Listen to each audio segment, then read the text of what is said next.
A Chinese student in Australia exposed the threats and harassment her family experienced from Chinese authorities after she participated in rights-defending activities overseas. To protect her family, she uses the alias Zhu, a pun for keen observer. Zhu started her study in Australia last June. She has organized 2 memorials in Melbourne for the CCP virus victim Li Wenliang, the whistleblower doctor who first publicized information about the outbreak in December 2019. Last October, she went to Hong Kong to participate in the pro-democracy demonstrations. In April, the CCP's state security identified Zhu's real name and her family background. The officers summoned Zhu's father in the middle of the night. They told him that Zhu allegedly committed the crimes of inciting overseas Chinese people to assemble in front of the Chinese embassy and teaching the Chinese how to bypass the Great Firewall, the Chinese regime's sophisticated online censorship mechanism. They forced her father to obtain her Twitter password and asked him to persuade her to turn herself in. Zhu told the Epoch Times that her father was a Communist Party member and a professional scholar studying Marxism. After being threatened by the state security agency, her father recently tried to persuade her to return home. Could you summarize your experience? And what happened to your father? The state security officers noticed me and figured out my identity. They summoned my father to the police station, forcing him to get my Twitter password from me. I certainly rejected him. The officers then enumerated the crimes I committed, such as inciting overseas Chinese people to rally in front of the Chinese embassy and teaching the Chinese how to bypass the Great Firewall. My father was summoned to the police station at midnight several times. I think they were trying to intimidate him, as they said they are investigating and taking my crimes seriously. My crimes are now classified to a more serious level and are reported to the national security, so on and so forth. I don't know if it's true or just intimidation. Now they think that I will certainly return to China, so they are waiting for me to turn myself in. What is your father's situation? My father is a Communist Party member. He firmly supports Xi Jinping's rule. In addition, he is a scholar on communist theories. My father and I are 2 drastically different people, holding opposite viewpoints. That's why I know clearly that this time he is being hypocritical with me, not out of genuine fatherly affection. What about your mother? My mother is doing an ordinary job. She is just like any ordinary mother. She is very worried about my situation. She is not strongly against the CCP either. She is just very concerned about me. When was your father summoned by the police? End of April. How many times? My father did not tell me all the details. The police asked to have a video conference with me twice, which I recorded.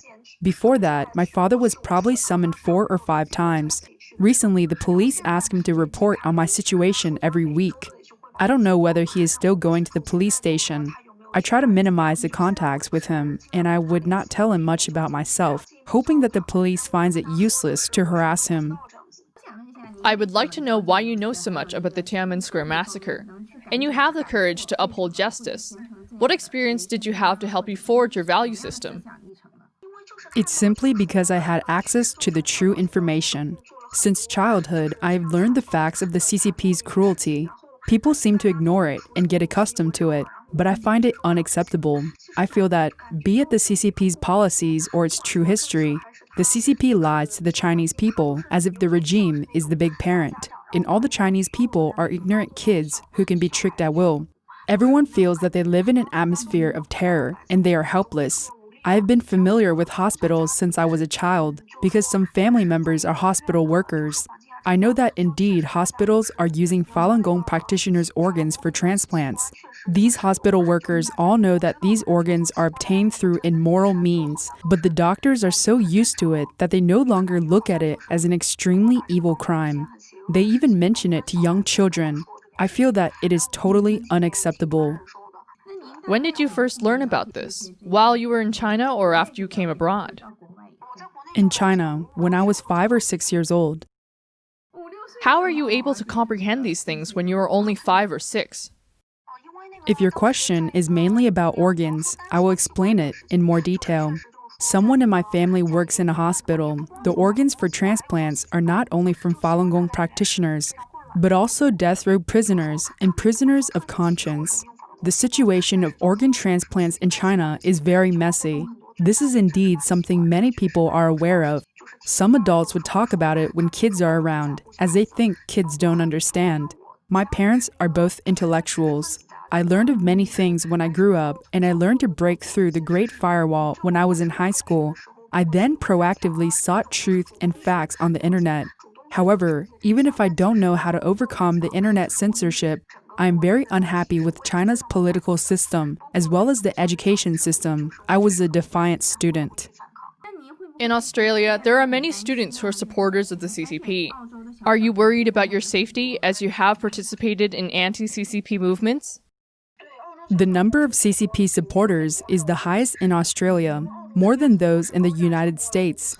This is because many Chinese students are admitted to Australian schools because they pay higher tuition than other students. Among them are children or grandchildren of the CCP's top officials. Many young people in their 20s don't know much about the Tiananmen massacre, nor do they care to know. When did you learn about the incident? What are your thoughts? As a matter of fact, I believe most Chinese young people in their 20s know the basic facts about the massacre. Based on my observation, all my friends know about it. The key issue is, the most horrific thing is, our generation is very different from the young people in 1989. The generation of 1989 had a strong sense of responsibility for the country, for the future of our nation, as they felt they were the owners of the country. Our current generation feels powerless.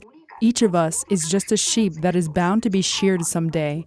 As a result, some act as cowards. Some people think that if they turn a deaf ear to sensitive issues, they can still manage to enjoy a peaceful life in China. Some even choose to be onlookers in the face of social injustice. Your viewpoint is very different from that of your parents. How do you handle this difference? Honestly, I don't know how to handle these conflicts. We, my parents and I, certainly always have affection for one another, but this affection turns out to be a pain for me.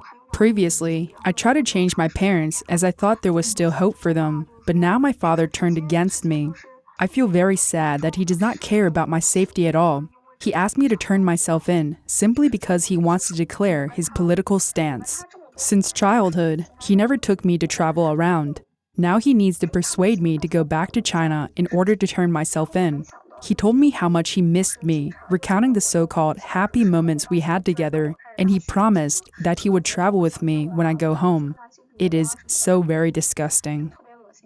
Now the state security is targeting you. Is it mainly because of your comments on the Tiananmen massacre?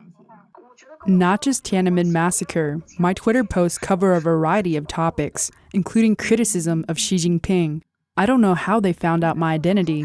When they saw that I criticized Xi on Twitter, they said that my crime belongs to the very serious type. The interview was conducted on June 4th by Xujiahui of the Chinese language Epoch Times.